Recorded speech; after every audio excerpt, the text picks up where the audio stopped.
विपिन, यही इस वक्त की तस्वीर भी है जहां हम देख रहे हैं कि हालात काबू में हैं। फिलहाल आपको बता दूं विपिन, स्वामी रामदेव और जिस तरीके से बाकी सभी संत इस वक्त स्नान करने के लिए पहुंचे हैं उसकी तस्वीर तो हम दिखा रहे हैं, लेकिन हादसे पर उन्होंने दुख जताया और यहां अभी फिलहाल इंतजामों को लेकर भी इसीलिए उनसे बार बार सवाल किए जा रहे हैं क्योंकि श्रद्धालुओं की भारी भीड़ इस वक्त भी वहां पर मौजूद है। और आज जिस तरीके से आम श्रद्धालुओं के लिए इस वक्त ये पूरा रूट खोल दिया गया है, तो फिलहाल तो घाट पर अभी भी श्रद्धालु स्नान करने के लिए पहुंच रहे हैं।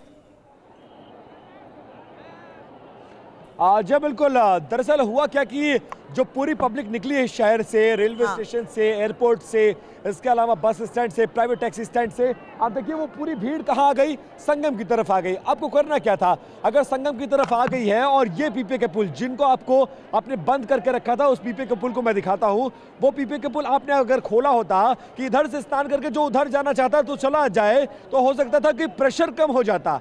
लेकिन हुआ क्या, एक प्रेशर कुकर की तरह लोग आते गए भरते गए और सबका टारगेट है कि संगम तक पहुंचना है। और इतनी बड़ी तादाद में आप देखिए रेला खत्म ही नहीं हो रहा है, इतनी बड़ी तादाद में अगर भीड़ आती है। एक अपडेट भी दे देती हूँ क्योंकि यहाँ पांटून के जो पुल है, पीपे के पुल है, उन्हें भी फिलहाल आम जनता के लिए खोल दिया गया है। यानी अभी तक वेट एंड वॉच की पॉलिसी अपनाई जा रही थी, इसीलिए हम जिस तरीके से कुछ घंटे पहले बात कर रहे थे, इस रूट को भी बैरिकेड कर दिया गया था, पुल भी बंद थे, लेकिन अब हालात को देखते हुए इन्हें भी खोल दिया गया है।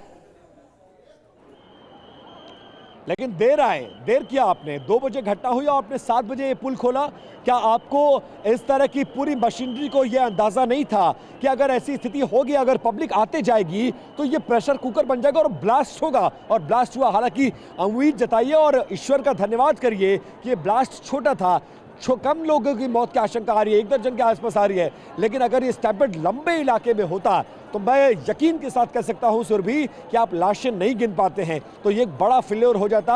हालांकि दुर्घटना हुई है, छोटी घटना हुई है, इससे सबक लें, आगे के शाही स्नान में ऐसी कोई दुर्गति ना हो, उसका सरकार इस व्यवस्था को सुनिश्चित करे।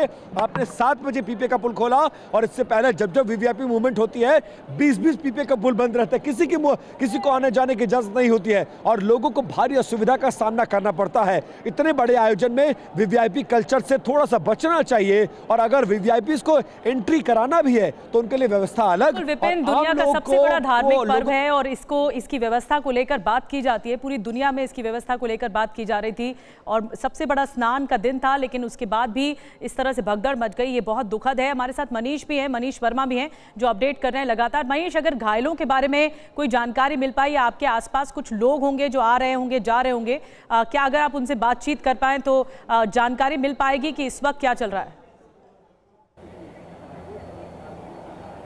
देखिए, फिलहाल अभी किसी तरह की जानकारी नहीं मिल पा रही कि कितने लोग घायल आए और कितने लोगों का इलाज चल रहा है। और जो कुछ परिजनों से हमारी यहाँ मुलाकात हुई थी जो बाहर ही है, उनको भी जाने की परमिशन अंदर नहीं है। कुछ ऐसे लोग हैं जिनके लोग नहीं मिल रहे हैं, उनको ढूंढते हुए हॉस्पिटल में आ गए, उनसे ये कहा गया, उन्हें सौरप्राणी भेजा गया, वो वहाँ गए तो उनको लोग वहाँ भी नहीं मिले। वो फिर वापस इसी केंद्रीय चिकित्सालय में वापस आए और वो मीडिया के सामने अपनी गुहार लगा रहे हैं और कह रहे हैं कि हम अपने लोगों को ढूंढ रहे हैं, लेकिन उनसे उनकी मुलाकात नहीं हो पा रही है। कुछ ऐसे लोग हैं जिनके लोग घायल हुए, कुछ ऐसे भी लोगों से हमारी बात हुई जिनकी इस भगदड़ में जिनके परिवार के लोगों की मौत हुई। तो कुल मिला के कहने का मतलब है कि किसी तरीके की अपडेट, किसी तरीके की जानकारी हमें नहीं दी जा रही है, और ना ही मीडिया को दी जा रही है, ना ही यहाँ पे आए हुए परिजनों को दी जा रही है। और जो परिजन हैं, जो परेशान हालत में हैं, वो हॉस्पिटल के बाहर ही बैठे हुए हैं और अपने लोगों का इंतजार ही कर रहे हैं। बिल्कुल, तो महाकुंभ में हुए इस हादसे को देखते हुए एक बार फिर से बार बार यही अपील की जा रही है कि अफवाहों से बचें।